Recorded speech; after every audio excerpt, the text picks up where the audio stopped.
Olá, amigas, amigos do Politiquejo, sejam todas e todos muito bem-vindas e bem-vindos.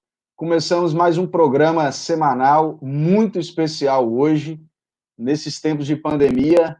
Esperamos sinceramente que todos estejam em segurança, em casa, os que podem, né, claro. E o Politiquejo segue, né, nessa tentativa de trazer e fomentar debates para tentarmos entender o que está acontecendo, sobretudo no Brasil, em tempos de pandemia e de pandemônio. Então, seguimos, né, nessa luta árdua aqui, mas com certeza muito gratificante do ponto de vista aqui da produção de conteúdo na internet. Bom, hoje temos um debate muito especial com 3 economistas. Já já eu vou ler a qualificação de cada um aqui, a formação, enfim, vocês vão ver que nosso debate hoje vai ser muito rico. E aí, fazendo os lembretes, né, de toda semana, sigam o canal do Politiquejo aqui no YouTube, é muito importante. Caso você esteja ouvindo no podcast, assine o nosso canal também. Toda semana temos subido conteúdo de qualidade, além também de outros conteúdos esporádicos ao longo desta crise. Também estamos nas redes sociais, Facebook, Instagram, Twitter, aqui também, né, claro, no próprio YouTube. E também, para não deixar de esquecermos, né, para não esquecermos, na verdade, a nossa vaquinha online, o nosso projeto de financiamento coletivo. O nosso canal não tem nenhum financiamento, seja de partido, seja de think tanks ou nada do gênero. Então, precisamos da ajuda de vocês para continuar mantendo o canal, a estrutura do canal aqui funcionando. É simples. Clique lá no apoia.se/politiquejo, apoia.se/politiquejo. A partir de apenas R$5 por mês, você se torna um padrinho ou uma madrinha aqui do nosso canal e nos ajuda a manter essa estrutura. Tá falado? Não vou cansar mais vocês com a minha própria voz. Vamos, então, aos 3 participantes. Bom, pessoal, hoje nós vamos contar mais uma vez e com muita honra, né, com a Ana Luísa Oliveira. Ela é professora visitante da Faculdade Latino-Americana de Ciências Sociais, a Flaxo, é doutora em Desenvolvimento Econômico, Economia Social e do Trabalho pela Unicamp, com estágio de pesquisa na Índia e período de sanduíche no Instituto da América Latina, em Berlim. É pesquisadora do Núcleo de Estudos sobre Democracia e Desigualdades, Políticas Públicas e Percepções Públicas da Universidade Federal de São Carlos e pesquisadora do Centro de Estudos de Conjuntura e Política Econômica do Instituto de Economia da Unicamp. É também mestra em Desenvolvimento Econômico pela Unicamp, com estágio na Suíça. Possui diploma superior em Pensamento Social Latino-Americano e Caribenho e é economista pela Universidade Federal de Minas Gerais, com intercâmbio na Universidade Autônoma de Barcelona, na Espanha. Muito bem, desde julho de 2014 faz parte da equipe editorial do site Brasil Debate. Muito bem. Também a Mara Nogueira possui doutorado em Geografia Humana e Estudos Urbanos pela London School of Economics and Political Science, finalizado em dezembro de 2017. É mestre em Economia pelo Centro de Desenvolvimento e Planejamento Regional da Universidade Federal de Minas Gerais e bacharel em Ciências Econômicas também pela UFMG. Atualmente atua como pesquisadora do LENT, Laboratório de Estudo em Moeda e Território, sediado no CEDEPLAR, da UFMG. Tem experiência na área de Geografia Urbana, Economia Regional e Urbana, com ênfase no estudo das desigualdades regionais e urbanas no Brasil. Por fim, mas não menos importante, Pedro Loureiro possui graduação em Ciências Econômicas pela Universidade Federal de Minas Gerais, mestrado em Economia pela Universidade Estadual de Campinas e doutorado em Economia pela SOAS University of London, 2018.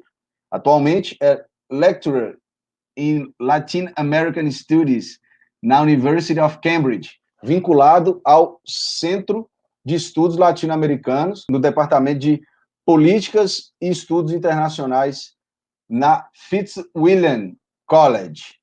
Vão perdoando meu inglês macarrônico aí, pessoal, mas tentei trazer aqui, né, previamente, o currículo de cada um. Vocês já viram que o nosso debate vai ser de altíssimo nível. Então, até por ordem de preferência de quem já esteve aqui na casa, eu dou minhas boas-vindas e agradeço por aceitar nosso convite mais uma vez. Ana Luísa. Olá, pessoal, um prazer estar aqui novamente com vocês no Politiquejo, contribuir, e um prazer também debater aí com a Mara e com o Pedro sobre esses temas tão importantes. Maravilha. Mara, bem-vinda. Obrigada, João, obrigada à equipe do Politiquejo pelo convite. Também um prazer estar aí com você, com a Ana e com o Pedro para conversar aí. E você me lembrou que eu preciso atualizar meu Lattes. Tá muito bem, ou seja, esse currículo inteiro que eu li para vocês aqui é o resumo do resumo, né? Muito bem. Por fim, Pedrão, bem-vindo aí, meu amigo. João, valeu. Ana, Mara, valeu também. Um prazer compartilhar essa mesa virtual aqui com vocês e conhecer a equipe do Politiquejo, acompanhar o trabalho de vocês. Valeu mesmo. Muito bem. Bom, pessoal, como nós temos muito a falar e eu não vou cansar vocês com a minha voz, nós preparamos aqui 3 grandes eixos de debate, né?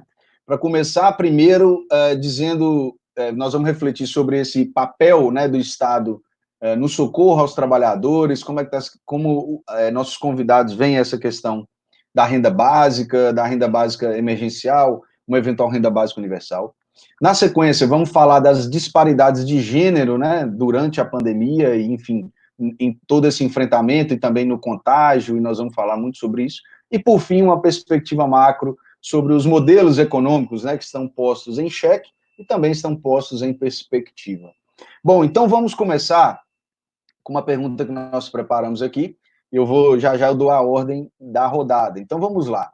Considerando o IDH brasileiro e uma recente publicação do Imperial College, em que eles adequam o índice de letalidade para o Brasil em função do seu alto grau de desigualdade social e também observando as ações do Executivo Federal de sabotagem no combate à pandemia, o que podemos fazer de agora em diante para proteger os vulneráveis ainda?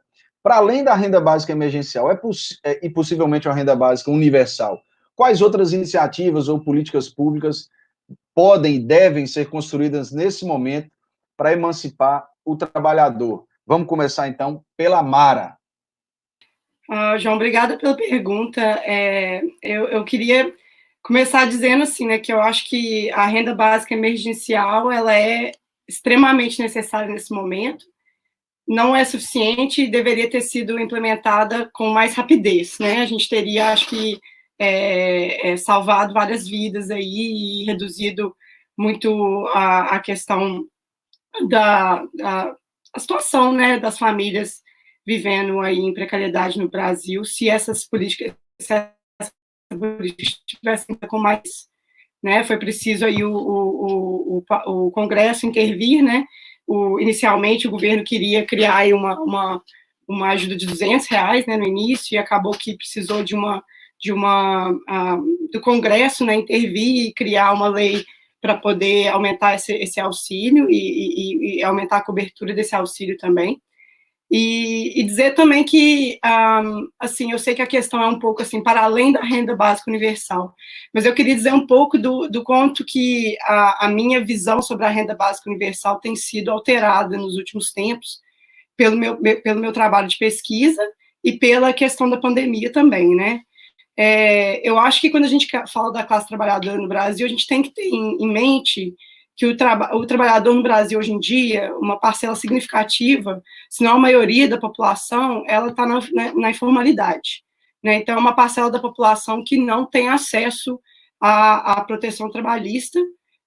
Então, assim, modificações na lei trabalhista não necessariamente afetam, não aumentam a qualidade de vida dessas pessoas, né? Podem criar, obviamente, uma situação melhor se elas conseguirem se inserir na formalidade, mas também várias dessas pessoas não querem necessariamente se inserir na formalidade, né? O meu trabalho de pesquisa, desde o doutorado, aí, desde 2013, tem sido com trabalhadores informais, né? Não apenas, mas eu trabalho muito com vendedores ambulantes em Belo Horizonte, que é uma população, assim, que o trabalho, a renda dele, ao contrário da renda da classe média em geral, ela não é uma renda mensal, ela é uma renda diária que depende do trabalho. Se a pessoa trabalha naquele dia, ela tem dinheiro. Se ela não trabalha, ela não tem. É uma população que não tem uma poupança para poder lidar com com situações emergenciais, né? Então, é uma população que, quando a pandemia surgiu e a questão do isolamento social foi colocada, para eles, né, e elas, né, para essa parcela da população, não trabalhar significa não ter renda e não ter ali, talvez, a janta no mesmo dia, entendeu? Mas então, que o trabalhador ambulante usa muito é a questão de matar um leão por dia, né? Que é você sai na rua para poder ganhar o seu dinheiro ali, sem aquilo você não sobrevive. E então a renda emergencial foi completamente necessária para essa população. E eu fiquei pensando muito na questão da renda básica universal, porque o que a gente teve no Brasil, né, desde a década de 30, e meio que copiando um pouco o que foi feito nos países do chamado Norte Global aí, é a cidadania mediada pelo trabalho, né? Se você é um trabalhador com carteira assinada, você tem acesso a determinados direitos. Se você é um trabalhador na informalidade, esses direitos são negados. E a informalidade, ela não é uma novidade no Brasil, ela não foi criada com a crise econômica, ela não foi criada com o neoliberalismo, ela sempre existiu. Então, você tem uma parcela significativa da população a quem sempre foi negado os direitos, né? E eu fico pensando que a renda básica universal, ela é uma forma interessante de expansão da cidadania. E pensando aí que existe a crítica, né, e que eu considero uma crítica importante, né, de que a renda básica universal não altera as condições estruturais, né, que criam a desigualdade, mas eu acho que ela dá um respiro para as pessoas, né, porque o que eu vejo também, quando a pessoa está numa situação de desespero, ela não se volta para participar da política de uma forma progressista. Muitas vezes o medo leva a um comportamento político mais conservador. Então, eu fico pensando assim, o que traria, por exemplo, para essa população com a qual eu trabalho, né, que tem que lidar diariamente aí com a precariedade, com a incerteza da renda, o que traria essa certeza de ter, pelo menos, o básico coberto mensalmente? Que tipo de energia que seria liberada por essa cobertura mínima, né? Se essa pessoa poderia ter tempo, por exemplo, para se envolver na política, porque um dos problemas que a gente tem também é como que você estrutura politicamente uma classe trabalhadora que não está mais no chão de fábrica, né? Ela está espalhada pela cidade, está trabalhando de casa, está fazendo o bico ali, que não tem necessariamente um patrão a quem você possa lá fazer uma greve e conseguir uma melhoria das suas condições de trabalho. Então, eu acredito que talvez a renda básica universal, de uma forma dinâmica, assim, né, pensando na sua implementação e no que ela poderia trazer de benefícios para essa população tão vulnerabilizada, ela possa ser um caminho para a gente garantir que as pessoas tenham condições, pelo menos, de ter uma vida um pouco mais humanizada, assim. Eu, obviamente, não acho que é a solução para todos os nossos males, e eu acho que conecta muito com questões que o Pedro trouxe, que a Ana trouxe aí, de você pensar também o que você pode, quais formas alternativas de vida que a gente pode encontrar nessas populações, né, nessas formas de vida que não estão necessariamente formalizadas, que não estão necessariamente ligadas ao processo de produção capitalista com tão diretamente, né? Enfim, eu queria colocar isso e deixar talvez a crítica e soluções alternativas para a Ana e para o Pedro complementarem. Maravilha, vamos seguir na ordem aqui. Então, ao que parece, segundo a Mara, realmente parece que o Paulo Guedes não está certo, né? O pobre não tem como poupar mesmo, né? Acho que ele não estudou na mesma escola que vocês aí. Vamos lá, Ana. Bom, eu queria concordar com a Mara, né? Essa política ela é muito importante nesse momento, a renda básica emergencial, né? É só lembrar que, como ela foi estruturada agora, ela vai durar 3 meses, né? Tem uma proposta de talvez estender por mais 3 meses. Mas uma questão que a gente precisa pensar é que o Brasil, e reforçar isso bastante, né? O Brasil é um país que é fundado em desigualdades. O Brasil é parte do nosso DNA, as desigualdades, né? E eu tenho falado isso bastante, assim, tentado frisar muito, que essa ideia de que a pandemia é democrática é uma coisa absurda, né? Até a Madonna chegou a gravar um vídeo na banheira dela falando que agora somos todos iguais e tal, e ela foi muito criticada por isso. Mas é uma coisa que a gente precisa perceber, né? As pessoas não estão enfrentando isso da mesma forma. Né? Tem até algumas pessoas falando que agora existem os novos vulneráveis, que são pessoas que têm escolaridade superior, que têm, né, tiveram acesso à educação superior, sempre estiveram num patamar melhor, né, na sociedade, porque o Brasil é um dos países onde a gente tem maior disparidade de renda entre uma pessoa que tem educação superior e uma pessoa que não tem, e que agora essas pessoas estão sofrendo na pele o que é ficar parado, né? Um profissional liberal, alguns médicos, enfim, algumas pessoas estão sofrendo, né, com essa situação nova agora, né? Mas comparado com os vulneráveis de sempre, com aqueles que sempre sofreram, né, não tem nem o que dizer, né? Essas pessoas, como a Mara colocou, né, essas pessoas que vivem daquilo que elas conseguem naquele dia, né, dependem da renda diária, né, os jornaleiros aí, né, para levar comida para sua casa, né? Essas pessoas estão e que não têm muitas condições de poupar, né? Não tem uma poupança muito grande, então isso de fato é um problema muito grave, né? Agora, eu acho que é uma questão fundamental que a gente precisa colocar é pensar nesse benefício no mais longo prazo, né? Porque já que a gente está falando disso agora, a minha esperança é que as pessoas possam falar, olha, se a gente teve essa renda básica agora, nesse momento, vamos prolongar isso, né? Eu quero ter a segurança de poder ter R$600 ou mais para poder manter a minha família,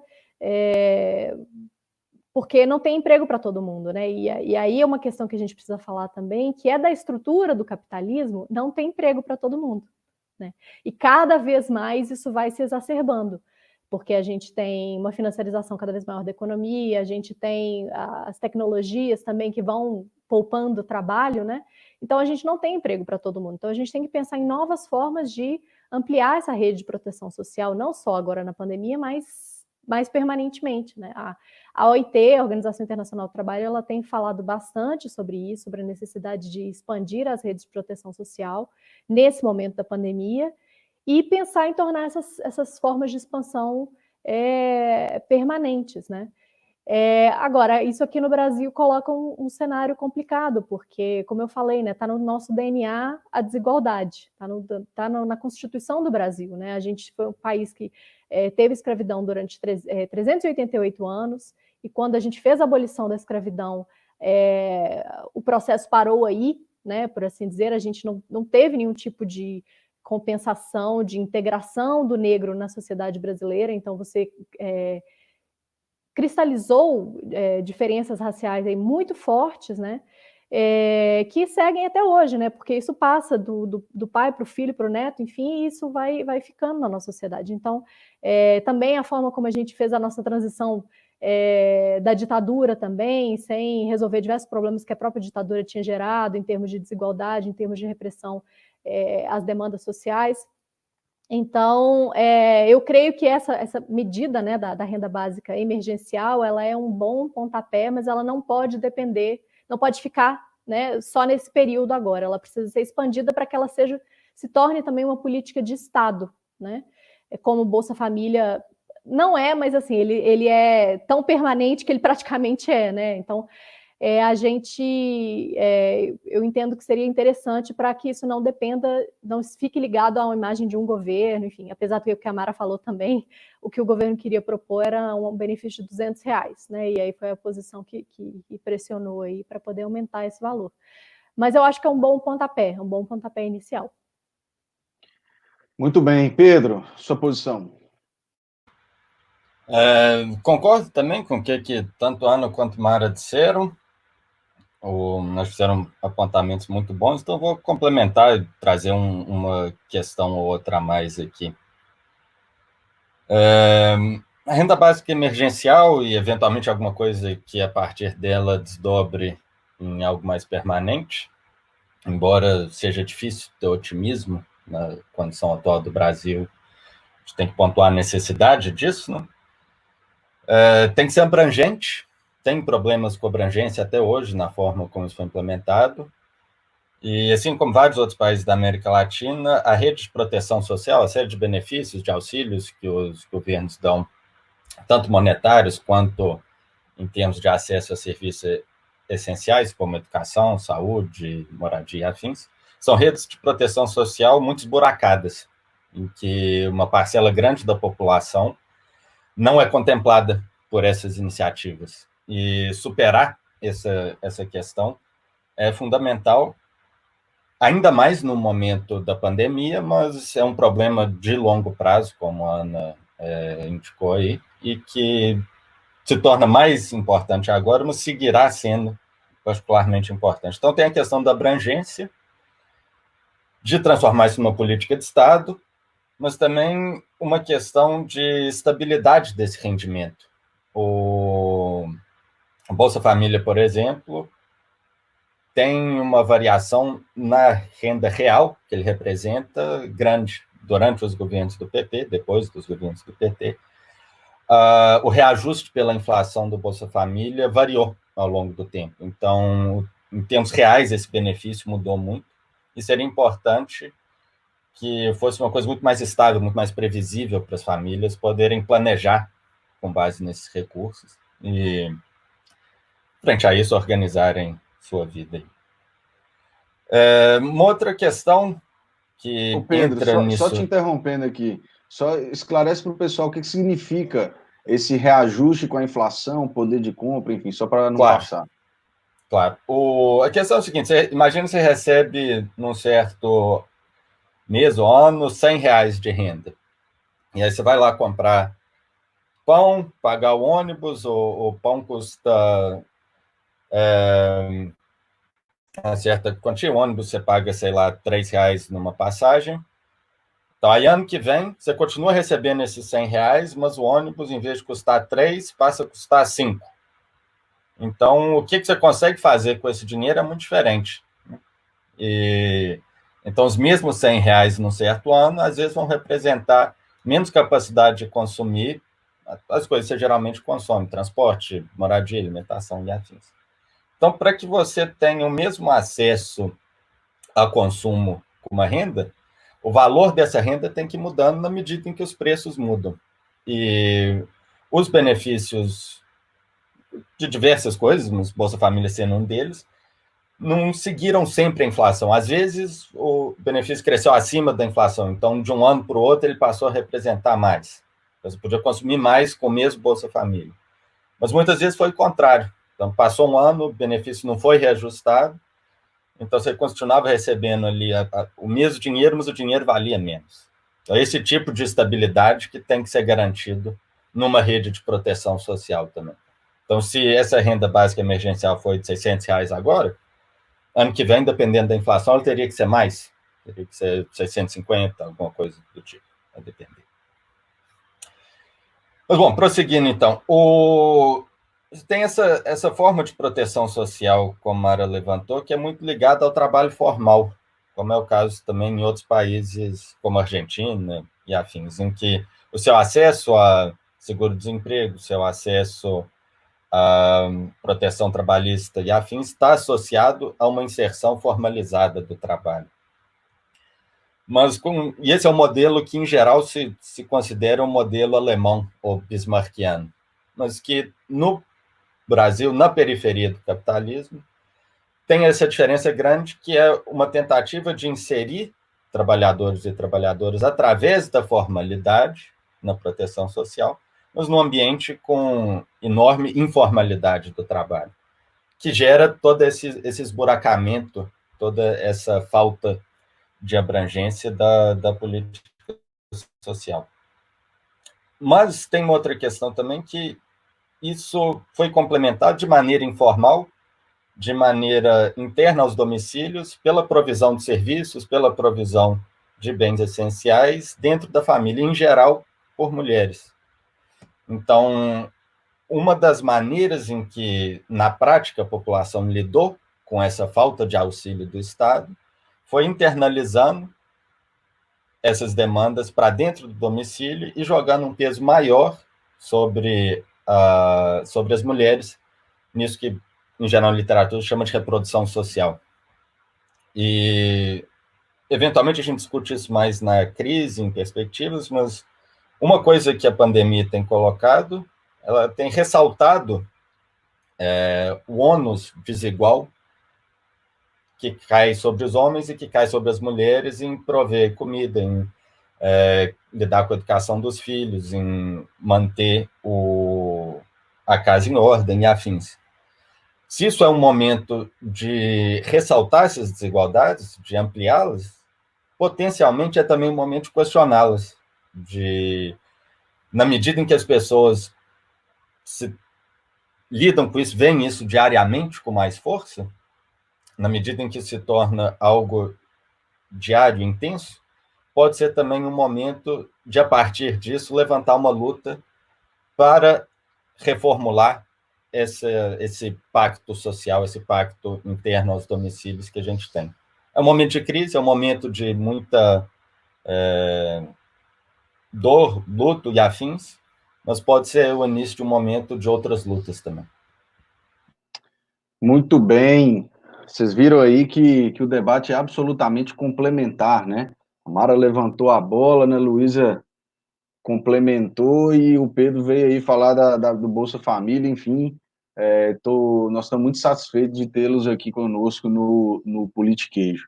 Bom, então, aproveitando essa disparidade dos domicílios, né, que o Pedro falou, nós preparamos aqui também uma reflexão sobre as disparidades de gênero, né, no contexto da pandemia. Então, vamos lá.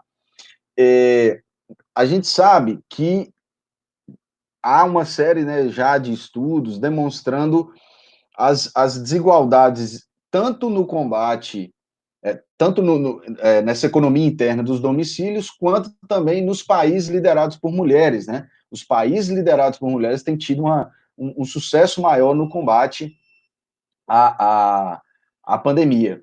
Então, eu queria, começando pela Ana Luísa, eu queria que você falasse um pouco dessa perspectiva de gênero, Ana, seja nos cargos decisórios, seja também na disparidade dentro, né, da sociedade, conforme os estudos têm apontado. Ana? Bom, obrigada pela pergunta, João. Eu acho que complementa um pouco o final da fala do Pedro. Né, como você colocou, eu tenho acompanhado bastante esse debate sobre gênero na pandemia, as produções científicas e o debate na imprensa também, e o que a gente tem visto são duas questões aparecendo bastante aí. Primeiro, essa questão que você colocou, né, de que países que estão sendo liderados por mulheres parecem estar tendo melhores resultados, como a Alemanha, como a Nova Zelândia, né? Então, algumas pessoas questionando, falando, olha, se a gente tivesse mais mulheres em cargos de liderança, talvez a gente pudesse estar lidando com essa pandemia de uma forma diferente, uma forma mais eficiente, talvez, né? E eu acho muito importante a gente levantar essa discussão, eu vou desenvolver isso um pouquinho daqui a pouco. O outro tópico que tem aparecido bastante são discussões, são dados mostrando como que essa diferença de gênero, essas desigualdades de gênero estão se ampliando com a pandemia, né? E aí isso tem a ver tanto com o aumento da violência, que a gente viu que aumentou a violência doméstica, né? Na província de Hubei, na China. A gente tem dados de que aumentou a violência doméstica também nos Estados Unidos, aumentou a violência doméstica no Rio, em São Paulo, né? Então a gente já tem dados mostrando que esse isolamento social, a quarentena, ela tem esse efeito negativo de deixar muitas mulheres, né, que são a maioria das vítimas de violência doméstica, presas, confinadas com seus companheiros abusivos, e que, pela situação de instabilidade, de insegurança, de perda de emprego, de consumo de álcool, as pessoas estarem muito juntas, enfim, não é que essa situação cause a violência doméstica, mas ela exacerba as condições e muitas mulheres estão sofrendo mais com isso, em um contexto em que é mais difícil você pedir ajuda, é mais difícil você pedir ajuda para um vizinho, para um parente, porque você está isolado, né? Inclusive, teve até um caso em Blumenau, se não me engano, há umas 2, 3 semanas atrás, que um casal foi ao banco e o homem não pôde entrar porque ele estava sem máscara, a mulher conseguiu entrar, ia fazer alguma coisa no banco, e quando ela entrou, ela pediu ajuda para os funcionários, ela falou que tinha 2 semanas que ela estava presa dentro de casa, que o cara estava ameaçando ela, que ela não conseguia sair de casa. Então, aí chamaram a polícia e o cara foi preso. Então, são situações inusitadas, assim, que também mostram que isso é a realidade de muitas mulheres nesse momento, né? Que a pandemia, ela, nessas situações, ela está exacerbando problemas históricos que a gente tem, né? Enfim, e aí, como o Pedro colocou, uma outra questão que tem aparecido bastante é a questão da divisão sexual do trabalho, né? Porque existe essa ideia, essa áurea de que tudo que é relativo à casa, cuidado, à família é uma responsabilidade da mulher, né? Então, agora com as escolas fechadas, as creches fechadas, as faxineiras não indo trabalhar, né? Bom, a gente espera, pelo menos, que esteja acontecendo isso, né? E que o trabalho doméstico redobrou, porque as pessoas estão em casa também, estão tendo que cozinhar mais, enfim. Muitas mulheres estão ficando muito mais sobrecarregadas, né? Então, é uma oportunidade de a gente falar, olha, por que é assim? Por que são as mulheres que têm que cozinhar, sabe? Por que são as mulheres que têm que limpar, que têm que se preocupar se a geladeira está vazia ou não, que têm que vigiar se as crianças estão fazendo o dever, enfim. Né? Então, é uma oportunidade também da gente questionar isso, né? Mas muitas mulheres estão se queixando disso, de estarem mais sobrecarregadas com esse serviço doméstico nesse momento. E, além disso, a gente tem o fato de que grande parte das pessoas que estão nos apoiando nesse momento na linha de frente contra o coronavírus, que são as trabalhadoras da saúde, 85% delas são mulheres. Né, porque especialmente as técnicas de enfermagem, as enfermeiras, na sua maioria, elas são mulheres. Né? Também caixas de supermercado que estão ali aguentando os consumidores, né? Enfim. Então, a gente tem as mulheres tendo um papel muito fundamental nesse sentido também. E aí tudo isso conjuga nessa história da divisão sexual do trabalho. Né? Então, disparidades que são estruturais, que a gente tem na sociedade brasileira, nesse momento elas ficam mais visíveis, né, mais gritantes. E essa divisão sexual do trabalho, por as mulheres serem, né, responsabilizadas em maior parte por esse trabalho doméstico, isso tem diversas implicações na sua inserção no mercado de trabalho. Então, muitas mulheres, elas acham que elas estão escolhendo ficar em casa ou ter um estou dizendo antes da pandemia, né? Ou ter um trabalho em que ela trabalhe menos horas para poder cuidar do filho, ou cuidar da casa, ou cuidar de algum parente doente, enfim. Mas ela escolheu aquilo de forma viesada, né? De forma que ela foi levada também a escolher essa inserção no mercado de trabalho pela sociedade, pelo aquilo que se espera dela também.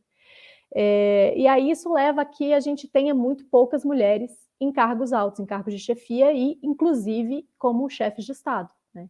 E é bom a gente lembrar também a celeuma, que sempre a discussão, que é quando a gente usa o termo presidenta, que o povo acha feio e fala, não, mas o correto é presidente.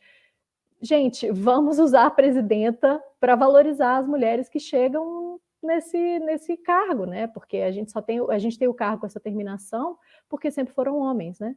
Então, enfim, eu não quero me estender muito, mas eu queria só colocar mais 2 coisas, né? Que aqui no Brasil, as mulheres elas já têm escolaridade mais alta do que os homens há muito tempo, porém, os salários das mulheres são mais baixos. E quanto maior a escolaridade de um homem e de uma mulher, se você compara a escolaridade de um homem e de uma mulher com o ensino fundamental, você já vê uma disparidade de salário ali, o homem ganhando mais. Mas se você compara o salário de um homem e de uma mulher, os dois com educação superior, o diferencial aumenta, o homem está muito mais na frente. Né? Então, quando a gente vai aumentando as cadeias, aí, os níveis na cadeia social, vamos dizer assim, a gente vai ampliando essa desigualdade de gênero. Então, a gente chega no teto, né, no topo, e a gente não tem tantas mulheres. E aí é o que a gente chama de teto de vidro, né, que as mulheres só conseguem chegar até uma parte. Para frente elas não conseguem passar, seja por preconceito, seja por obrigações domiciliares, enfim. E aí isso tem diversas implicações em como que a sociedade se estrutura, né? Isso se torna mais grave ainda nesse momento de pandemia. Muito bem, Ana. Tomara que o politiquejo seja um instrumento para a gente quebrar esse vidro aí desse teto, né? E falando sobre isso, Mara, Nós tivemos aqui na quinta-feira, como eu falei mais cedo, um debate sobre adiamento das eleições municipais. E tivemos aqui a professora Edilene Lobo, professora, advogada eleitoralista, e a gente discutia o tal do fundão, né, o fundo eleitoral de 2 bilhões. E aí, vocês que são economistas, vocês sabem disso muito melhor que eu, porque muita gente aponta os 2 bi como a solução, a panaceia de todos os males, quando, na verdade, as cifras do Brasil são muito maiores que isso, né? Não vai ser os 2 bi do fundão, pelo menos foi essa a conclusão, que vai salvar o SUS. Quando a gente tem realocação de 1 trilhão para banco, aquele projeto do Braga Neto lá de 30 bi, então, quer dizer, você vê que as cifras são muito maiores, não vai ser o fundão. E o fundão tem o papel de estimular as candidaturas femininas também, as candidaturas de subrepresentatividade. Enfim, só fazendo esse adendo aqui para também lembrar nossos ouvintes de assistir o nosso programa sobre adiamento das eleições municipais. Quero te ouvir, Mara. Assim, só um comentário rápido sobre isso que você está dizendo aí, essa questão, eu acho que essa questão essa proposta, né, de usar o fundo eleitoral para poder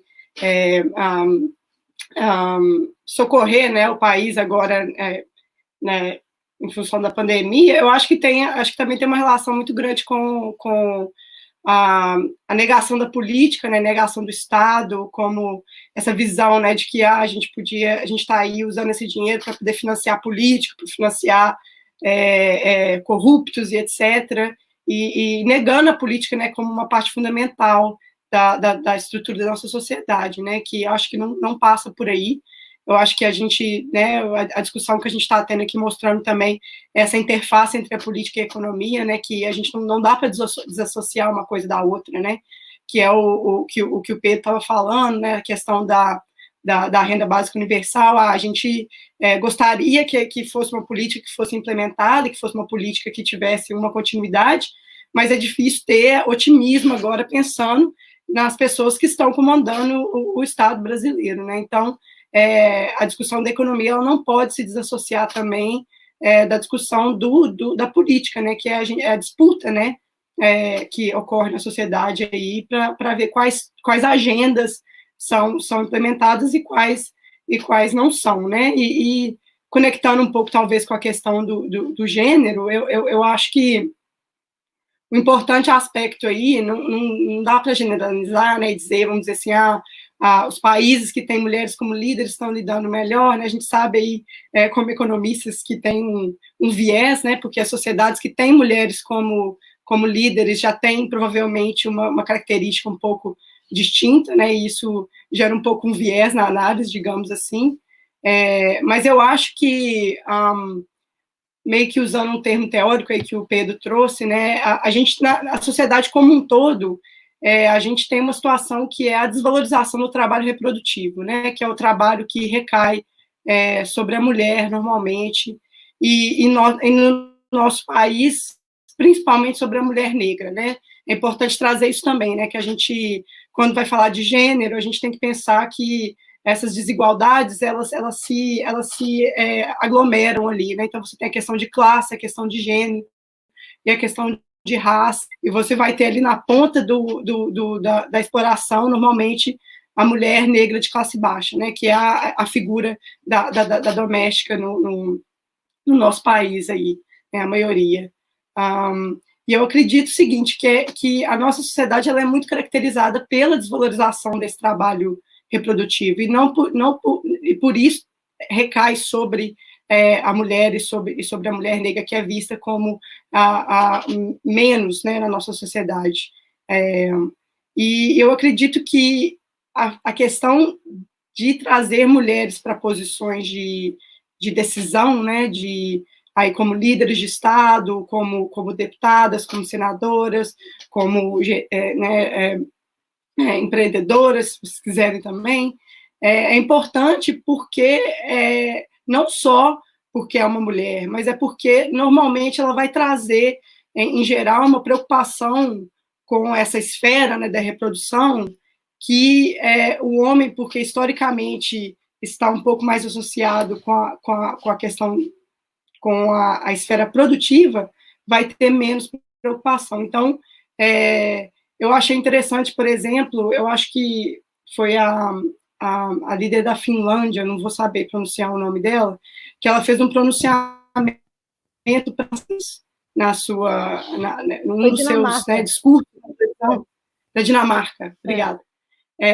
Que é uma coisa assim que eu não imagino um líder homem pensando que existem crianças no mundo, que a comunicação com a criança ela passa por outras formas, né, que você não conversa com uma criança da mesma forma que você conversa com um adulto, e as crianças elas são parte essencial do combate à pandemia também. Porque imagina você ter uma filha, um filho ali de anos, você quer sair para fazer uma caminhada, você entende que você não pode encostar nas pessoas, que você não pode sair correndo. A criança, ela tem outra dinâmica, né? Então, pensar essa esfera, né? Pensar outras questões para além, né, do lucro das empresas, do lucro do banco, que estão aí na preocupação, que estão sempre no jornal, que estão sempre em destaque, né, que são questões que a gente valoriza como sociedade, né, a esfera da produção, né, que gera o lucro, que gera... a gente precisa realmente de empoderar, né, o que a gente fala do empoderamento feminino, tem a ver com a reestruturação também da sociedade, de trazer questões que são normalmente desvalorizadas para o debate, que a gente não pode, enquanto uma sociedade, ter apenas como objetivo a maximização do lucro, né, que é o que o sistema que a gente tem tem como objetivo, né, e trazer também o bem-estar, né, a vida, né, a reprodução da vida para o centro das preocupações aí da nossa sociedade, tanto na economia, como na política, como em todas as disciplinas aí, e na prática, né, essencialmente. Então, eu queria só deixar esse comentário aí, sobre a questão do empoderamento, eu acho fundamental. Maravilha, Mara. Eu confesso que não assisti esse pronunciamento, eu vou até procurar aqui, a gente vai divulgar nas nossas redes e com certeza, enfim, espalhar a palavra. Pedro, suas considerações. Acho que a Ana e Mara falaram muito bem sobre gênero, não teria muito a acrescentar, não. Então, eu vou tentar ligar um pouco essa questão anterior e falar de desigualdades no país, como que elas estão associadas e estruturadas ao longo de múltiplas dimensões, por assim dizer. Ana trouxe a informação aí das pessoas que estão na linha de frente, por assim dizer, e sofrendo muito das profissionais de enfermagem, por exemplo. E isso mostra tanto a desigualdade de gênero na sua versão mais aguda nesse momento, quem está mais exposto à morte, em última instância, mas revela também como que a desigualdade em termos de capital e trabalho é muito forte no país. O Brasil, embora tenha menos mortes, ao menos notificadas, do que os Estados Unidos, menos mortes do que Espanha e Itália, tem um número de profissionais de enfermagem que morreram por coronavírus muito maior do que qualquer outro desses países. Então, é uma desigualdade que é de gênero, porque as profissionais de enfermagem, em geral, são mulheres, mas é uma desigualdade do trabalho particularmente forte, que os trabalhos, posição de enfermagem, técnico de enfermagem, especialmente, não é tão valorizada quanto a de médico, por exemplo. Então, essas pessoas acabam tendo condições de trabalho muito inferiores às que existem em outros países. Então, tem essa outra dimensão da desigualdade que vem junto e se reforça, é claro, no caso de mulheres que vão nessas inserções laborais. Então, um olhar para como que essas questões estão juntas, acho que é revelador também. Esse é um ponto. Mara trouxe a questão de que essa desigualdade tem cor também, só concordando com isso, ressaltando a relevância desse ponto também. E associando com a primeira questão, então, uma ideia de que a gente viu em vários momentos da história brasileira, e recentemente não é diferente, que estruturou-se como se fosse um embate entre a classe média e uma classe trabalhadora no país. E, a meu ver, isso é algo que é muito contraproducente para uma discussão de como superar essas desigualdades fundacionais da nossa sociedade. E esse momento se ressalta a desigualdade por um lado, eventualmente também é uma oportunidade de rever essa fragmentação que existe dos sistemas de apoio social, dos sistemas de proteção social, de como essa desigualdade é estruturada e dos privilégios que existem. E talvez seja um momento de empunhar a bandeira fortemente de que a gente precisa de superar privilégio a partir da instauração de direito universal. O privilégio existe no Brasil.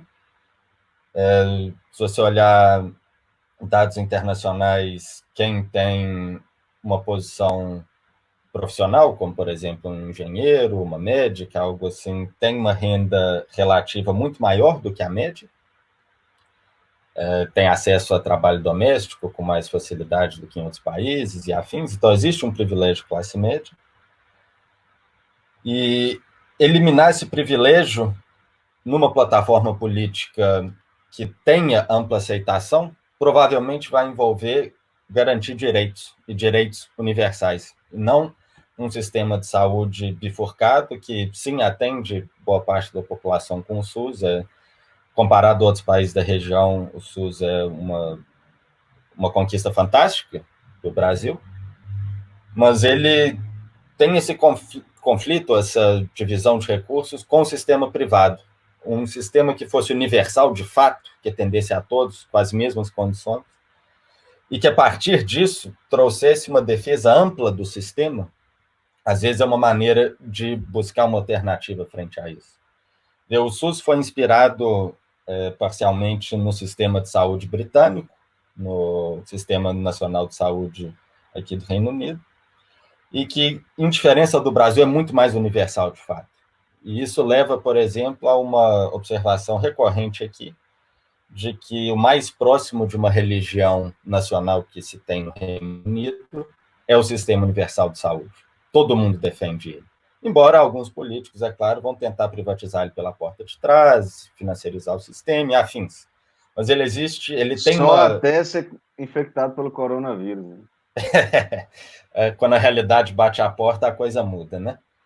Inclusive, a gente tem um governo que não é nada entusiasmado com os imigrantes. A gente viu o Boris Johnson defendendo os enfermeiros que cuidaram dele, que eram todos imigrantes. Mas, enfim... Desculpa te interromper mais uma vez, Pedro, só para informar para o pessoal que tanto o Pedro quanto a Mara estão falando com a gente lá de Londres. É um detalhe importante para a fala deles, que eu não falei no início, mas que agora ficou claro aí, ele citando o Boris Johnson, enfim, está feita a observação. Desculpa, Pedro. Sem o menor problema. Mas, bom, só para finalizar aqui mesmo,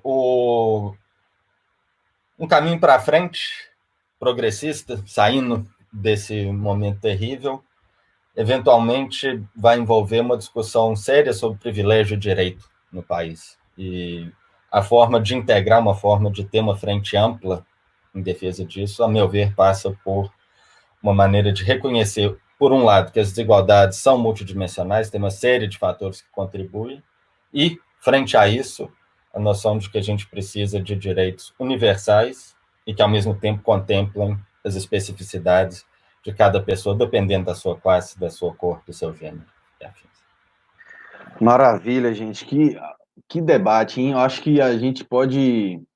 Esse programa vai ser muito especial mesmo, sobretudo nesses tempos, né, que a gente tem uma quando você falou da expansão de direitos, né, vivemos uma era em que está claro, o debate está posto na sociedade dos que defendem os direitos e dos que são absolutamente contra um mínimo de direitos para a maioria esmagadora da população brasileira, né, um movimento que nós testemunhamos aqui no Brasil desde 2015, pelo menos, é um movimento muito claro de ofensa aos direitos, né, assim, de reação, daí o reacionário, de reação à abertura, à ampliação de direitos.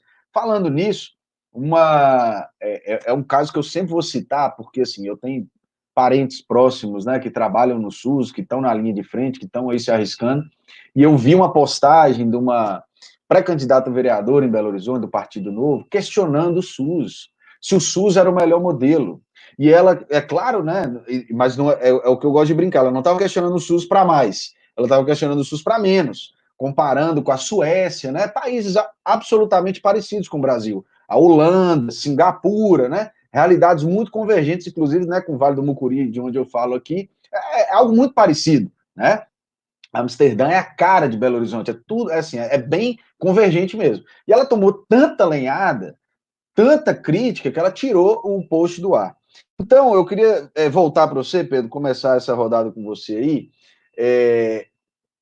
Parece que está claro que esse liberalismo voraz, ou esse neoliberalismo aí, como muitos dizem, parece que ele foi a primeira vítima clara, a primeira vítima fatal da pandemia, né? Pelo menos para alguns setores e alguns economistas, inclusive.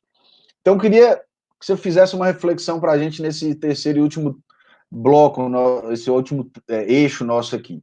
Primeiro, do ponto de vista político, você acha que esse coronavírus, apesar a pandemia, pode reforçar populismos de direita, que estão aí postos no mundo também? E segundo, o capitalismo é a única solução, é o único modelo possível, não tem como, ou pelo menos não tem como mudar esse capitalismo que está aí? O que você acha disso tudo, Pedrão? Vamos lá. O liberalismo sofreu um golpe tremendo com a pandemia, e que, de fato, já vinha num estado de certa morbidez, mas muito vivo, apesar disso, desde a crise de 2008. Você teve, com a crise financeira global de 2008, uma série de medidas que iam contra os cânones de política econômica que vinham sendo propagados há décadas por instituições internacionais, por bancos centrais e afins.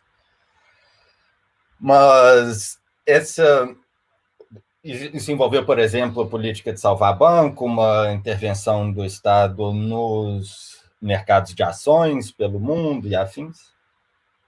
Mas isso rapidamente se transformou numa recrudescência do neoliberalismo pelo mundo praticamente inteiro afora, na medida em que virou uma defesa das políticas de austeridade, de redução de gasto público, de corte de gasto, de redução de direito, de privatização de serviços e afins. Então foi um golpe ao liberalismo, talvez ao neoliberalismo, mas não apareceram fortemente alternativas, particularmente à esquerda, que tivessem ganhado nesse meio tempo. A esquerda não deu uma proposta, uma visão que ganhasse corações e mentes, por assim dizer, e quem ganhou nesse espaço foi, em grande medida, embora não unicamente, mas em grande medida, alternativas populistas à direita. Você vê o caso da Turquia, da Hungria, do Brasil, mundo afora, isso cresceu bastante. E agora a gente tem essa outra crise, que é de uma natureza muito distinta da crise anterior, de 2008, mas ela obviamente interage com o legado dessa crise de 2008. Todo esse período de austeridade, todo esse período que às vezes vem, inclusive, de antes, entregou os serviços públicos uma certa condição, entregou as finanças públicas, entregou as condições de emprego numa determinada situação que deixou mais fácil ou mais difícil para cada país lidar com isso, com maiores ou menores custos, com desigualdade maior ou menor para lidar com isso. Mas coloca em xeque também esses governos populistas. Qual que é a popularidade do Trump depois disso? Como que ele vai conseguir lidar com e explicar as dezenas de milhares de mortos no país? Vai ser uma saída ainda mais à direita? Ainda mais buscando criar divisões entre a população dos países? Ou vai ser uma saída que questione isso, que busque aprofundar igualdade, reduzir desigualdade, criar direitos universais. Eu acho que é um momento de luta, é um momento que isso não está definido. Assim como na crise de 2008 a gente viu Occupy Wall Street, por um lado, a gente viu surgimento de tentativas de ir à esquerda, a gente viu uma narrativa sobre a crise sendo disputada e que deu no que a gente estudar, não era algo definido. Agora também não é. Populistas vão tentar mover isso à direita, o populismo de direita, ao menos. Cabe a quem tem outra visão de mundo lutar por isso e eventualmente definir isso no futuro. E é a partir de uma resposta orgânica aos desafios concretos que a gente vive hoje que a gente pode almejar soluções que ultrapassem esses limites que a gente hoje vive.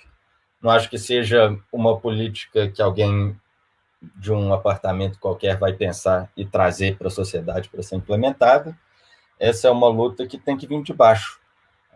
São as pessoas lutando contra as condições de desigualdade que elas vivem, contra a exploração, contra a opressão, que vão dar a tônica dessa luta.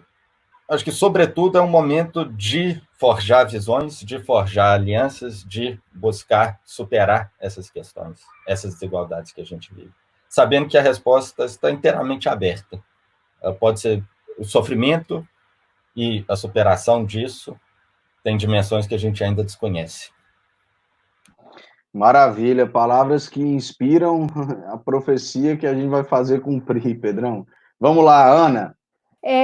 Bom, eu complementando aí o que o Pedro falou, eu não sei se eu deveria dizer isso em público, não, mas vou falar. Eu não tenho tanta certeza assim, se o neoliberalismo está em xeque. Né? Assim, eu acho que ele pode estar momentaneamente, mas pode ser que logo depois ele volte com força total, como aconteceu no pós-2008, né, no pós-crise financeira internacional. Eu quero crer que não, e eu estou tentando fazer essa luta aí para a gente poder, de fato, questionar esse modelo, mas isso está em disputa, né? Eu acho que a gente não pode cravar ainda como certo que o neoliberalismo caiu, acabou, enfim, eu acho que isso está completamente em disputa, né? Eu quero crer que há uma mudança, especialmente pelo que a gente está vendo nas políticas na Europa, né, o Estado atuando de forma muito forte, na Alemanha, por exemplo, né, que é um local que sempre já teve uma atuação muito forte do Estado, mas o Estado atuando muito forte para preservar empregos, para preservar empresas, para preservar o poder de compra da população, de uma forma que dá muita inveja, para te falar a verdade, porque quando a gente vê, né, o que o governo está fazendo aqui, né?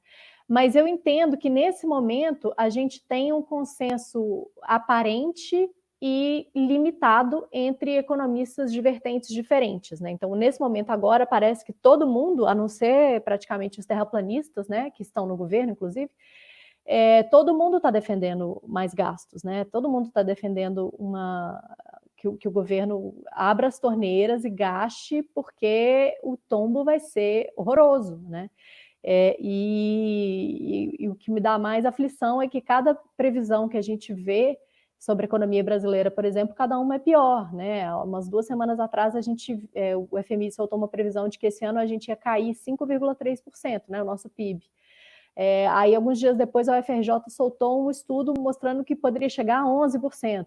Então, assim, eu acho que vai passar o tempo e vai piorar. E vai piorar também por quê? Porque a gente fez um processo completamente descoordenado dessa quarentena também, né? A Itália ficou 2 meses parada e agora está voltando. Eu, por exemplo, tem quase 2 meses que eu estou em casa e eu já espero que eu vou ficar pelo menos mais 2 meses em casa, assim, pelo menos por baixo, porque não adianta nada eu parar e as pessoas continuarem andando, né? Enfim. Então, essa descoordenação do processo, ela aprofunda a crise econômica, né? E aí, mas eu queria retomar, né, que esse processo de o que vai ser depois da crise, ele está em disputa e ele está em disputa agora, né?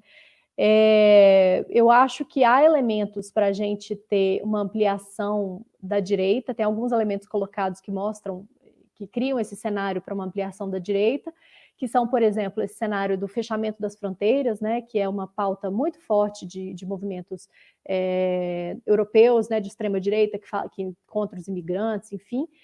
E aí agora eles estão vendo que é possível, sim, fechar as fronteiras, né? Que impacto que isso vai ter no futuro? Né? O que eles vão propor? Vão propor manter, né? Vão propor, de fato, deixar os imigrantes, os refugiados para fora, né? A gente tem, nesse caldo aí também, a gente tem a xenofobia, né? A gente vê essa coisa que está se repetindo muito, que é o vírus chinês, que é o vírus chinês, que é o vírus chinês. A gente pode ter uma ampliação da xenofobia nesse sentido. E talvez até nós brasileiros possamos passar a sentir isso, né? Porque com esse desastre que está sendo a condução do processo pelo governo brasileiro, muitas pessoas podem passar a apontar o dedo, discriminar e falar que os brasileiros, né, enfim, não deixar brasileiro entrar, né? Eu estou falando isso porque eu estou vendo as discussões aqui entre presidentes da nossa região aqui, entre os argentinos, os uruguaios e os chilenos, estão todos muito preocupados, se reunindo e conversando sobre o caso do Brasil, porque aqui a coisa saiu de controle, enquanto nesses países, no Chile menos, mas a Argentina e Paraguai, por exemplo, né, nosso vizinho, eles estão muito bem, né? E aí como é que vai fazer? Nas regiões de fronteira, enfim, com comércio, né? Então a gente pode sofrer isso também, né? E a gente tem também um outro caldo aí, uma outra questão para esse caldo, que está se formando a questão das guerras comerciais também, naquele séquito da morte que o Bolsonaro e o Paulo Guedes fizeram ao STF, né, levando lobistas aí do setor industrial para pressionar o STF a reabrir a economia. Uma das coisas que o Paulo Guedes falou, olha, se a gente não voltar a produzir, tem outros países aí que já estão produzindo e podem inundar o nosso mercado com os produtos deles. Então, a gente vai piorar ainda a nossa situação econômica. Então, a gente tem também espaço para ampliar guerras comerciais e ampliar, enfim, disputas comerciais. E ainda mais tem o problema do petróleo, né? Que o mercado do petróleo já estava ultra alvoroçado, né?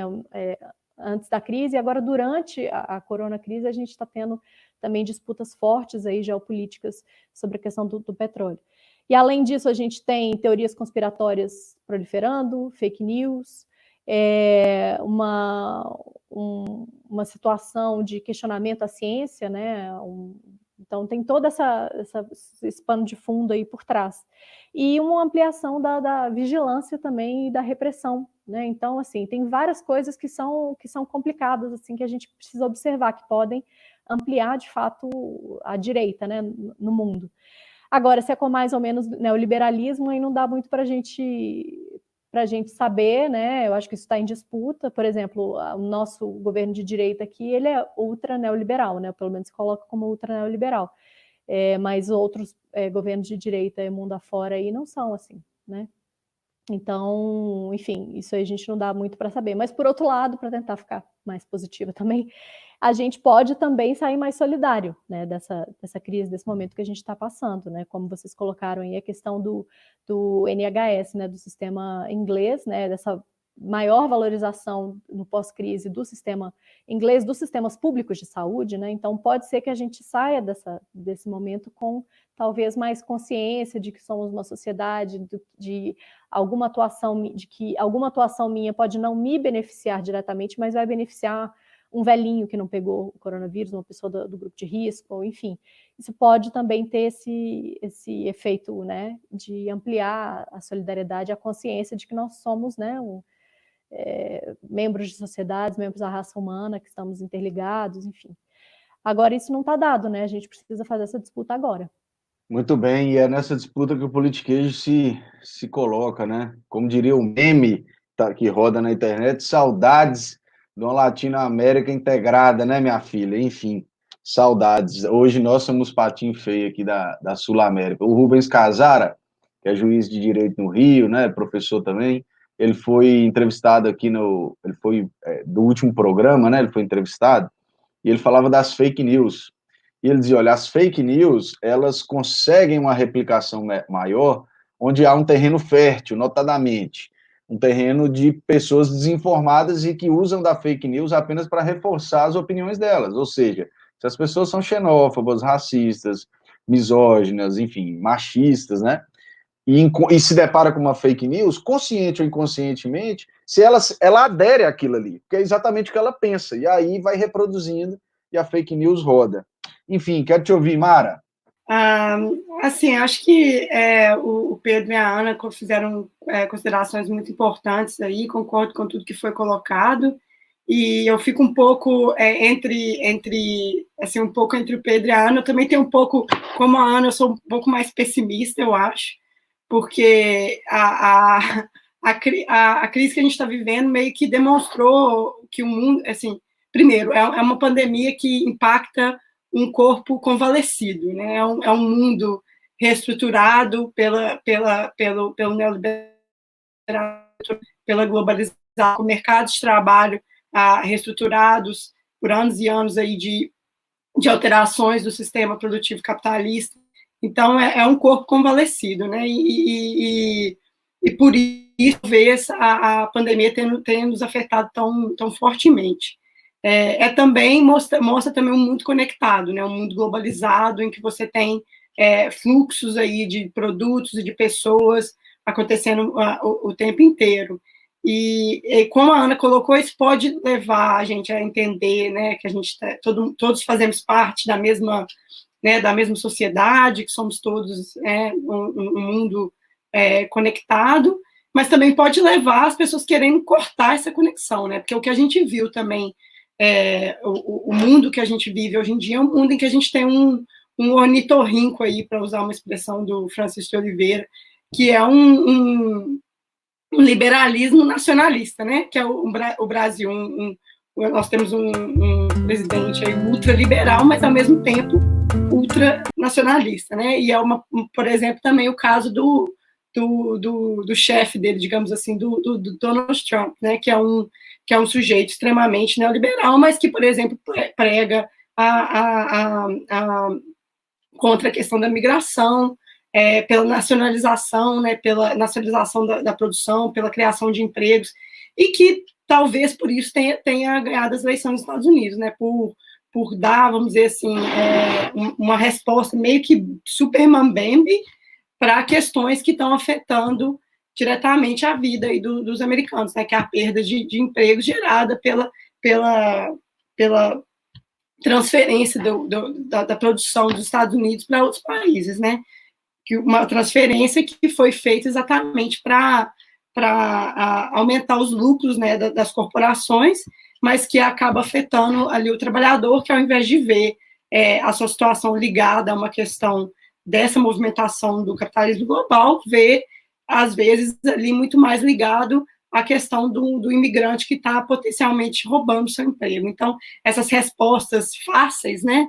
Vou construir uma muralha, vou entregar uma arma para cada um, para a pessoa lidar com a violência. Elas são respostas mambembes, mas de certa forma estão ali lidando com questões que as pessoas estão enfrentando nas suas vidas, né? Violência, a carência de empregos e etc. Então, a gente está aí num mundo que já tinha passado por várias transformações, né?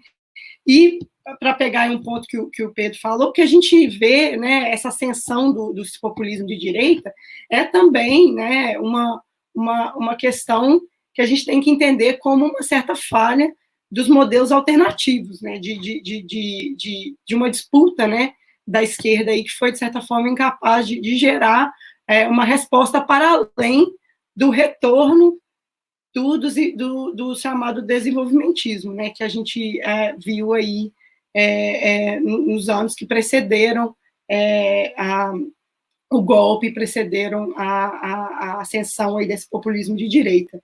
Então, a gente tem que, na realidade, repensar as alternativas para além do retorno de um sistema que, como a gente já afirmou aqui em momentos diferentes dessa conversa, na realidade nunca foi capaz de englobar uma parcela substancial da população brasileira, né? Esse bem-estar social tupiniquim que nunca incorporou a sociedade brasileira de uma forma universal. Então, concordo muito com o que foi dito aí, de que a gente tem que olhar, muitas vezes, para essa pessoa, né, para esse trabalhador ambulante que eu estava falando lá no início, que está ali vivendo o seu dia a dia, e para tentar entender o cotidiano dessas pessoas, né, que têm formas alternativas de vida, né, que perpassam, sim, por ter contato aí com o mercado capitalista, mas também tem formas de solidariedade, formas de vida que são, de certa forma, né, negam a questão do liberalismo e negam a questão do capitalismo. Então, olhar para essas formas alternativas de vida e entender, a partir daí, o que a gente pode criar de um modelo alternativo, né? E também parar de querer criar um modelo universal, né? Porque a gente vindo aqui, nós três, né, das ciências econômicas, né, que tem esse fetiche positivista de ter um modelo que vai salvar a todos, né, que na realidade é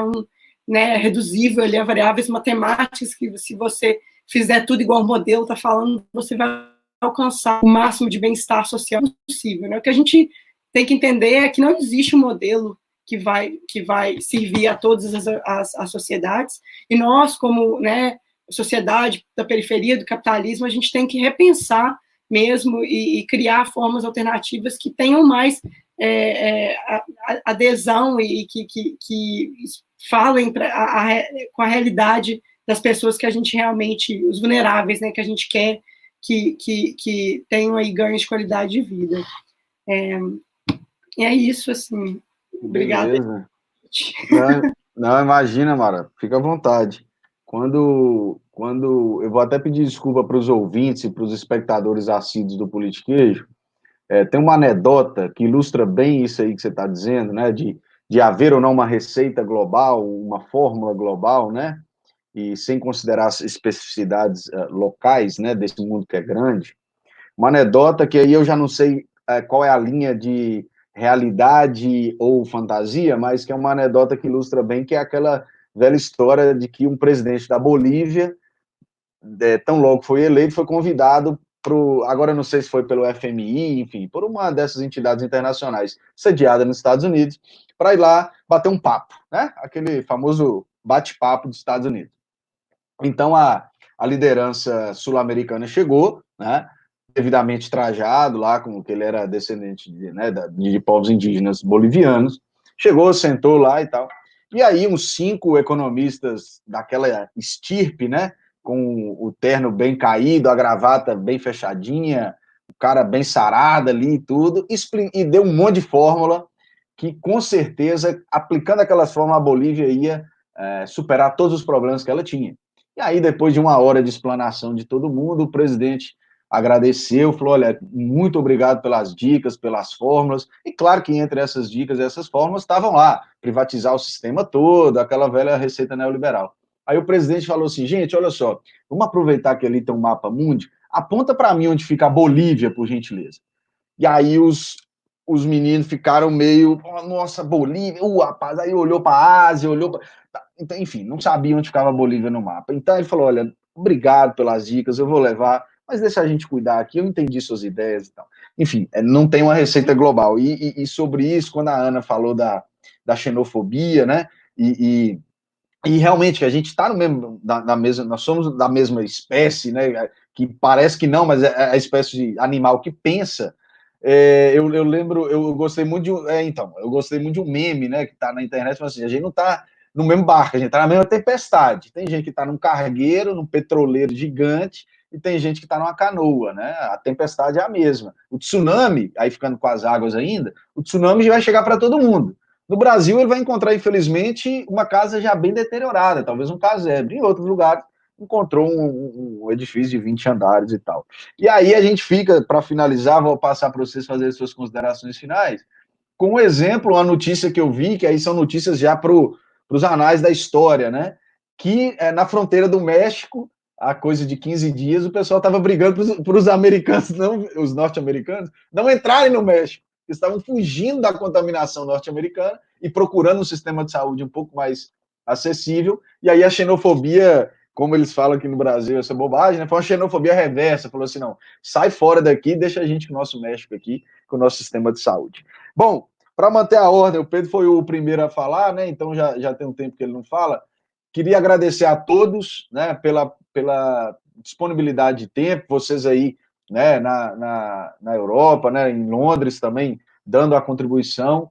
A Ana, a Mara, Pedro, muito obrigado. O Politiquês está sempre à disposição, sempre que vocês precisarem, nós estamos às suas ordens aqui, tá bom, Pedrão? Suas considerações finais. Vou ser razoavelmente breve aqui. Comentou esse negócio dos Estados Unidos e México. Teve uma notícia recente falando que, salvo engano, no Paraguai, mais de 80% dos casos de infecção recentes foram importados do Brasil, de gente que foi para o Brasil e voltou. Então tem essa dimensão de relações internacionais aí, de a gente tá exportando a doença por não conseguir lidar com ela de uma maneira minimamente eficaz no Brasil. A primeira consideração. Segunda, provavelmente o pior dos mundos é ter essa quarentena que não é quarentena direito, que vai e volta e é fraca. Uma analogia que eu tenho feito é com uma greve. Você faz greve e 30% dos seus companheiros e companheiras participa, a greve demora, é ruim, você perde salário, não consegue nada na negociação, o negócio se arrasta e não funciona. Uma greve de 100%, ela é rápida e eficaz. Tem o custo, você perde salário, tem aquela coisa toda, mas ela dura menos e ela tem um resultado melhor. Então, prolongar uma quarentena ineficaz é o pior dos mundos. Fazer um trabalho direito mais curto, mas intensivo, com política social de apoio forte à população, para evitar o falso dilema que se coloca entre economia e saúde, mas, ainda que falso, real para algumas pessoas, por ausência de apoio do Estado, é a maneira que eu vejo adiante. Terceira consideração, ainda sobre essa questão do morte ou não do liberalismo, do neoliberalismo, a gente tem um resultado muito novo na história mundial de que vários países asiáticos lidaram muito melhor com a pandemia do que o conjunto da Europa. Tem casos, inclusive, de países que o plano de contingência deles foi baseado em planos europeus, só que devidamente executados. Isso traz um questionamento para qual que é o modelo que a gente quer adiante, o que funcionou em outros espaços mundiais e não funcionou na Europa, no Brasil e afins. Mas associado a isso, tem também uma discussão de que uma deslegitimação do liberalismo ou neoliberalismo agora não quer dizer a morte dele, concordando inteiramente com a Ana, aí, ele pode voltar mais forte, mas pode ser uma questão não liberal e ainda pior também, ou uma presença massiva do Estado para reforçar desigualdades, para reforçar opressões, para acabar com mínimos de liberdades civis e não instaurar nada que seja progressista, que seja emancipatório no lugar. Então, uma coisa é o que morre, outra coisa é o que assume o lugar dele. Mais uma vez, ressaltando aí o momento de disputa e o nosso papel nessa disputa. Buscar construir alternativa, buscar reforçar laços de solidariedade, que o futuro pode ser ruim, mas a gente pode participar dessa construção. Cabe a nós, como coletivos, como pessoas, como entidades, lutar por isso. Terminando por agradecer, João, equipe do Politiquejo, muito obrigado, foi um prazer estar aqui. Ana, Mara, ótimo ouvir os pensamentos de vocês, prazer enorme debater, espero que seja a primeira de várias vezes. Maravilha, Pedrão, nós que agradecemos e o professor Rubens também falou, né, a crise é isso, a gente não sabe se o novo virá ou se o velho vai voltar, então é por isso que a gente está aqui, para tentar que o novo venha. E também, você falou da quarentena bem realizada, inclusive com o apoio do Estado, é difícil só esperar isso das cavalgaduras palacianas do Brasil, né? Mas, de toda forma, Ana, obrigado. Bom, concordar e reforçar, né? Eu queria usar essa parte final aqui para reforçar a importância da gente fazer um isolamento social, lockdown, na verdade, né? Uma coisa que seja bem feita, que seja feita direito, né? Como a gente falou em alguns momentos, aí o Pedro falou agora de novo, essa descoordenação do processo aqui no Brasil, ela está tornando esse processo muito mais lento, muito mais doloroso do que ele poderia ser, né? E sobre esse falso dilema também, eu estava olhando uns dados entre ontem e hoje, E eu vi que o estado de Minnesota, nos Estados Unidos, que fez o lockdown, o consumo nesse período de lockdown, ele caiu 19,9%, o consumo das famílias, né? O estado de South Dakota, que é vizinho, não fez o lockdown e o consumo das famílias caiu 23,8%.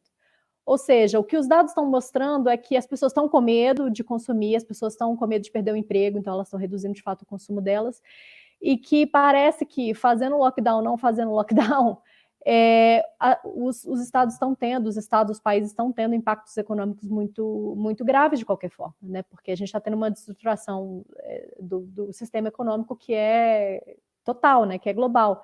E aí a gente falou um pouquinho dos nórdicos aqui, durante o programa, inclusive eu corrigi a Mara falando que tinha sido a primeira-ministra da Dinamarca que tinha feito o pronunciamento lá para as crianças, mas não foi, eu errei, era da Dinamarca, foi a primeira-ministra da Noruega, já ia falar errado de novo. Mas entre os países nórdicos, muito se falou sobre a Suécia, que a Suécia adotou um modelo diferente de meio que não parar, né, a sociedade, enquanto a Finlândia e a Noruega pararam. E aí eu estava vendo uns dados esses dias, e aí eu estava vendo que todos esses 3 países vão ter quedas parecidas também no seu PIB, né? Que as previsões são de quedas parecidas. Porém, a Suécia vai ter muito mais mortes do que a Finlândia e a Noruega. A Suécia tem o dobro da população desses outros 2 países, mas a Suécia já está com 3.175 mortos, enquanto Finlândia e Noruega estão com 260 e 218 mortos, né? Então, parece que não fazer a quarentena, não fazer um lockdown, não tirar todo mundo da rua, não tem muito impacto econômico, se a gente for ver, né? As pessoas não vão continuar consumindo do jeito que elas estavam consumindo antes, mas você tem impactos nas vidas, né? E aí, relembrando aquilo que eu falei, né, sobre o secto da morte aí, que o Paulo Guedes e o Bolsonaro fizeram com representantes das entidades industriais aí ao STF, eles falaram lá, falou-se lá que muitos CNPJs estavam morrendo, né? E aí isso caiu na internet, gerou muita revolta, né? Nesse momento, você usar uma metáfora que é relativa à vida para falar de empresas, enfim, é muito grave que as empresas estejam fechando, sim, mas é mais grave que a gente esteja perdendo CPFs, né? Que são pessoas... A empresa não vai para o caixão, né, Ana? E aí o pessoal começou a zoar que só está morrendo CNPJ que não tinha histórico de atleta, e que aqueles velhinhos, enfim. Para usar as palavras duras que o próprio presidente tem usado para os CPFs, né, para as pessoas. E aí o problema é que se a gente não parar, não fizer isso de uma vez por todas, fizer um processo sério e parar, o corona para, né? As empresas que estão continuando, que os funcionários ali estão se contaminando, elas estão tendo que parar de qualquer forma, porque não tem como você seguir com a sua força de trabalho doente, né? Então, o que a gente precisa de fato é fazer a nossa parte e pressionar também para que nesse momento a gente consiga parar, ter uma coordenação melhor desse processo para a gente poder sair disso logo também, que eu acho que todo mundo quer. Claro que a gente não vai voltar para a normalidade, né? Eu acho que a crise, de fato, não é que a gente tem essa ideia, né, que a gente caiu, que a gente perdeu, mas que já a gente volta, a gente não vai voltar a ser o que era, né? Mas que pelo menos se a gente se unir e fizer algo com seriedade agora, que a gente possa construir algo melhor, né? Quando passar isso tudo. Muito obrigada pelo convite, obrigada Mara, obrigada Pedro, obrigada ao João, o pessoal do Politiquejo, a Elga também que está aí nos bastidores, um beijo, e espero também estar aqui outras vezes compartilhando aqui com vocês e discutindo com vocês. Maravilha, tomara que o Paulo Guedes assista o nosso programa aqui, tem muita lição para ele, acho que lá em Chicago não chegou esses dados aí que você passou, Ana, tem que ver também como é que tá lá em Chicago, porque talvez só assim ele nos ouça, né? E um outro tweet, que o Ligando os Pontos, que é uma página aí de BH, é uma página genial, que pega as manchetes e realmente ela liga os pontos, né? O nome já diz. Mara, o que ele fez, falando da renda básica? Ele fez um post assim, olha, o Bolsonaro, ele pode ser considerado tudo, menos burro, pelo menos a equipe, né? Ele parte das premissas erradas, mas eles não são burros na articulação. O que eles fizeram? Ele queria R$200, não queria? Beleza. O Congresso aprovou 600, foi? Tranquilo. Com as dificuldades que está tendo aí, ele já separou em 2 parcelas, está falando em 3, vai ser 3 parcelas de 200. A gente ele está fazendo o que ele queria, entendeu?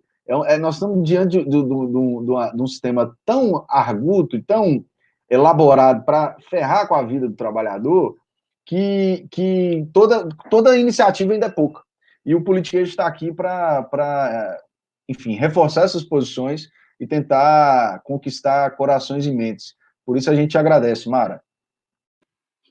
Obrigada aí, João. Assim, só fazer algumas considerações finais aí. Eu queria começar, honrando um pouco a tradição aí da casa que formou tanto o Pedro, quanto a Ana, quanto eu, aí, o CDPLAR, no FMG, e dizer um pouco sobre a desigualdade regional do Brasil, né, e como a forma como a pandemia está atingindo o Brasil também, que o Brasil ele tem que ser pensado quase como um continente, né, porque às vezes as falas do presidente, né, colocando a pandemia um pouco para baixo, né, como se não fosse uma coisa tão relevante assim, às vezes vai encontrar algum tipo de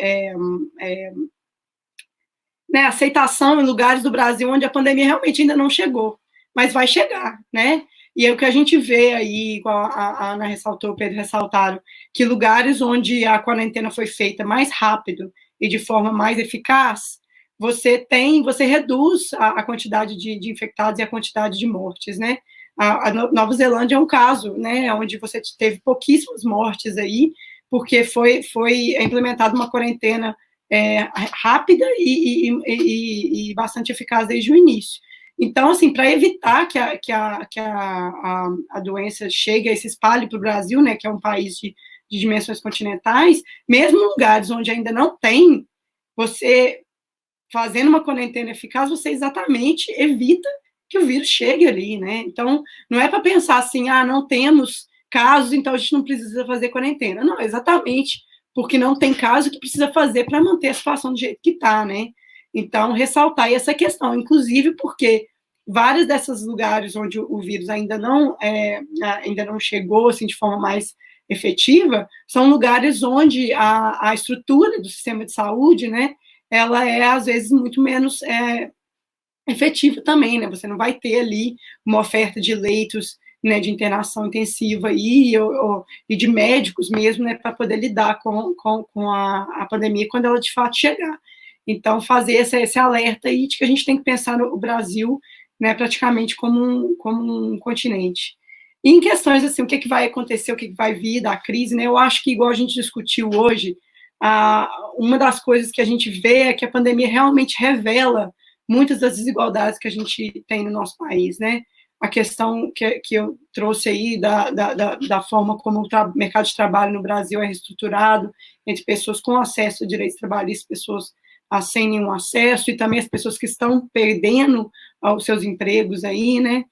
A questão de gênero, a questão da raça, né, que a gente vê, por exemplo, que o vírus ele tem sido mais mortal na população negra, por exemplo, e não tem nenhuma relação com o vírus em si, né, é uma questão puramente da vulnerabilidade maior dessa população.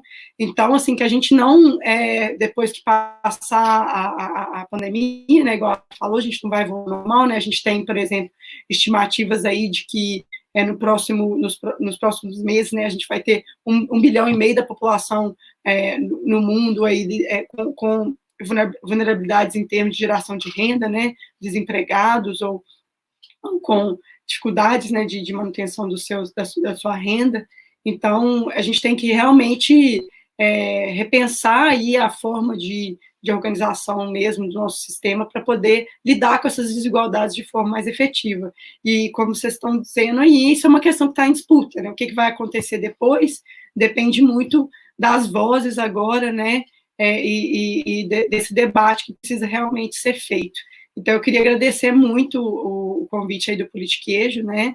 Agradecer o João, agradecer a equipe toda, o Pedro e a Ana, por a gente estar tendo essa oportunidade de fazer esse debate extremamente necessário, e espero aí que chegue aí nas pessoas e realmente traga aí uma consciência maior sobre alguns aspectos da nossa sociedade que realmente precisam de ser repensados, né? Muito obrigada. Maravilha, nós que agradecemos. Quando você diz do Brasil ser pensado como um continente, eu gosto da metáfora, o doutor Jean, né, que é deputado estadual pelo Partido dos Trabalhadores aqui em Minas Gerais, também foi entrevistado aqui no Politiquejo. Ele costuma dizer que existem as Minas e as Gerais, né?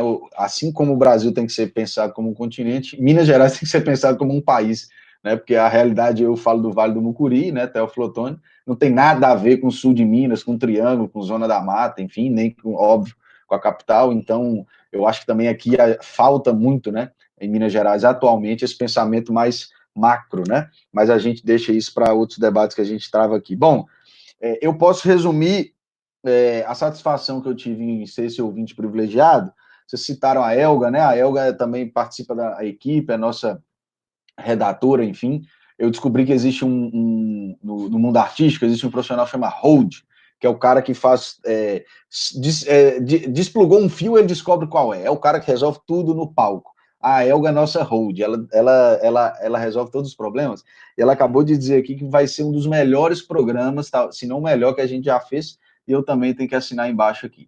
Então, para você que nos ouviu, nos assistiu até agora, muito obrigado. Vocês viram que tem muita coisa a se pensar e muita posição, né, e muita firmeza que a gente precisa ter na defesa de alguns ideais e de alguns projetos também, para não deixar que gente perigosa, né, e gente sem caráter ocupe o debate público. Então é isso. Lembrando dos recados, né, é importante vocês curtirem aqui o nosso canal, nossas redes sociais, participar também, quem puder, no apoia.se/politiquejo, para ajudar a gente a financiar o nosso canal, a nossa estrutura.